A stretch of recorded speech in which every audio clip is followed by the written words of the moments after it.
आज के इस एक्सप्लेनर में सीधे पॉइंट पर आते हैं। आज हम उस वायरल एंथम को गहराई से समझेंगे जिसने पूरे सोशल मीडिया पर आग लगा रखी है। हम बात कर रहे हैं मुबस्सिर के बनाए हुए सिर्फ 1 मिनट और 10 सेकंड के उस जबरदस्त रैप ट्रैक की जिसका नाम है 4 किंग 1 ब्लड लाइन। अब देखिए, ये कोई आम रील ऑडियो नहीं है, ये अपने आप में एक प्रॉपर मास्टर क्लास है। इसमें पॉप कल्चर के 4 सबसे बड़े और अलग-अलग मेगा स्टार्स की वाइब को मिलाकर एक एकदम यूनिफाइड डिजिटल कॉन्सेप्ट बनाया गया है। आज हम इस ट्रैक की हर एक लाइन, उसकी बीट और उसके पीछे के उस माइंड ब्लोइंग कॉन्सेप्ट को डीकंस्ट्रक्ट करेंगे। Okay, let's dive into this.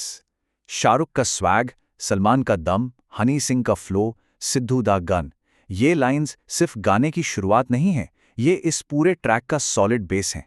जरा ध्यान दीजिए, ये सिर्फ नाम नहीं है, ये अपने आप में 4 अलग-अलग दुनिया के किंग्स हैं। इन चारों की सबसे बड़ी ताकतों को एक ही लाइन में पैक करके एक ऐसी रिज्म बनाई गई है जो बस दिमाग में छप जाती है। और यहीं से एस्टैब्लिश होता है एक नया क्रॉसओवर, जहां इन सबको जोड़कर एक क्लीन ईगो का ऐलान किया जाता है। इस पूरे स्ट्रक्चर को हम आज 5 हिस्सों में तोड़ने वाले हैं। पहले बात करेंगे इस अल्टीमेट क्रॉसओवर कॉन्सेप्ट की, फिर आएगी बॉलीवुड रॉयल्टी यानी एसआरके और सलमान, उसके बाद माइक कंट्रोलर्स हनी और सिद्धू, फिर समझेंगे इस ईगो के कॉन्सेप्ट को और आखिर में देखेंगे एक परफेक्ट वायरल रील की संरचना।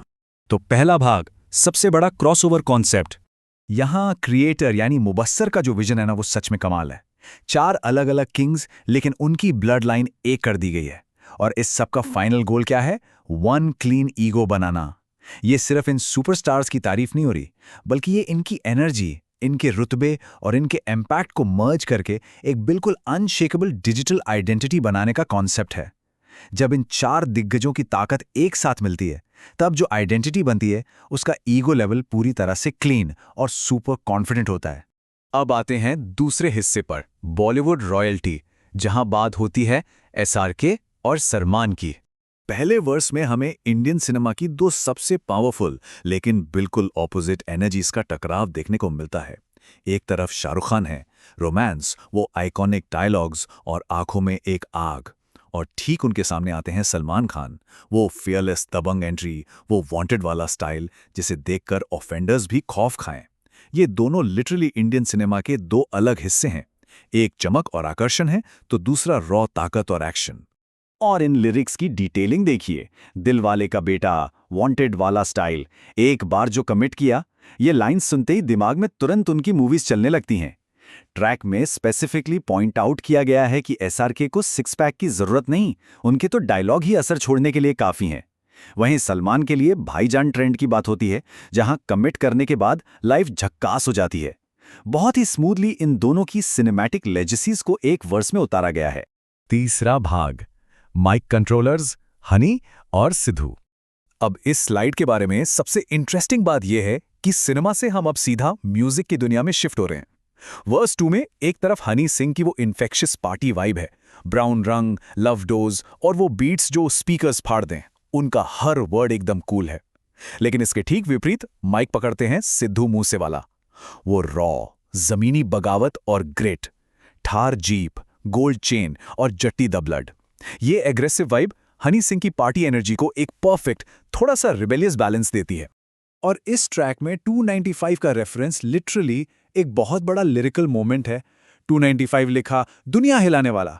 ये सिर्फ कोई रैंडम नंबर नहीं है, बल्कि ये एक पूरी कल्चरल फोर्स का प्रतीक है, जिसने म्यूजिक इंडस्ट्री पर कितना बड़ा इम्पैक्ट डाला, ये बताने की जरूरत नहीं है।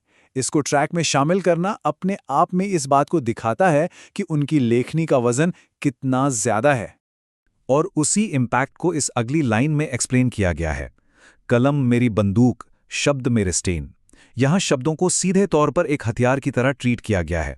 कलम एक बंदूक है और उससे निकले शब्द ऐसी छाप या स्टेन छोड़ते हैं जो कभी नहीं मिट सकती। ये सिर्फ गुनगुनाने वाले लिरिक्स नहीं हैं, ये एक आर्टिस्ट की वो अनडिनाइबली पावरफुल अभिव्यक्ति है जिसे इग्नोर नहीं किया जा सकता। चलिए आगे बढ़ते हैं चौथे भाग की तरफ, ईगो के ताज को समझना।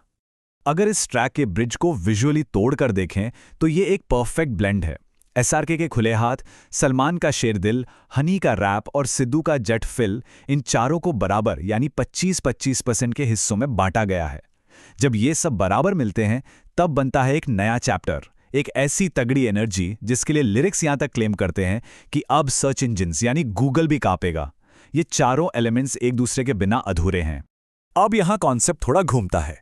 इस ट्रैक में ईगो को किसी घमंड या आम खामी की तरह नहीं दिखाया गया है। इसे एक क्राउन, एक सुरक्षा कवच की तरह रीडिफाइन किया गया है। वर्स 3 कहता है, लोगों का क्या, बोलते रहते हैं, शेर अकेला चलता, झुंड में कुत्ते रहते हैं। यहां ईगो बेसिकली एक एटीट्यूड गेम बन जाता है, एक ऐसा जरूरी टूल जो आलोचना करने वालों को दूर रखता है और अकेले आगे बढ़ने का रास्ता साफ करता है। और यहीं से बनती है इस पूरे गाने की फाइनल डिजिटल पोस्चर। एक बार उस इमेज को इमेजिन कीजिए जो यहां पेंट की गई है। क्रिएटर एक ब्लॉक पर अकेला खड़ा है, पीछे उन 4 किंग्स की फोटो है और कैप्शन में लिखा है, me and my ego. Timeline पर अपना दबदबा बनाने के लिए ये एक अल्टीमेट स्टेटमेंट है। ये दिखाता है कि कैसे आत्मनिर्भरता इन 4 आइकॉन्स की ऊर्जा के साथ मिलकर इंटरनेट को जीतने के लिए बिल्कुल तैयार है। और अब आते हैं 5वें और आखिरी भाग पर, एक रील की संरचना।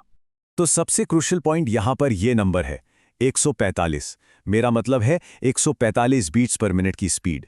ये टेम्पो बहुत ही फास्ट और ड्राइविंग होता है। ऐसी बीट सुनने वाले को पहले ही सेकंड में हुक कर लेती है। जब लोग अपना फोन कंटिन्यूअसली स्क्रॉल कर रहे होते हैं तो ये एग्रेसिव फॉरवर्ड पुशिंग मोमेंटम किसी के भी अंगूठे को स्क्रीन पर रोकने की ताकत रखता है। विरालिटी के लिए ये एक बिल्कुल प्रूवन टेक्निकल फॉर्मूला है। और क्रिएटर ने एक्सप्लिसिटली वो एग्जैक्ट रेसिपी भी दी है जो इस ट्रैक को वायरल बनाती है।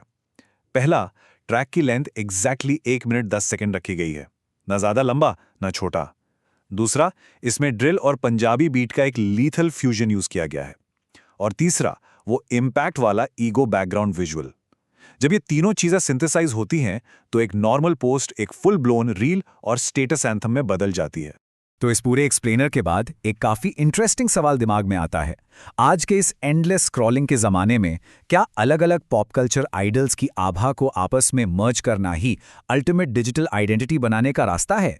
रीमिक्स कल्चर और ऑनलाइन पर्सोनास का ये क्रॉसओवर सच में काफी फैसिनेटिंग है, जो हमें सोचने पर मजबूर करता है कि हम किस तरह से अपने हीरोज को डिजिटल स्पेस में कंज्यूम करते हैं। आज की इस चर्चा में साथ जुड़ने के लिए बहुत बहुत शुक्रिया और इस आखिरी सवाल पर जरूर सोचिएगा।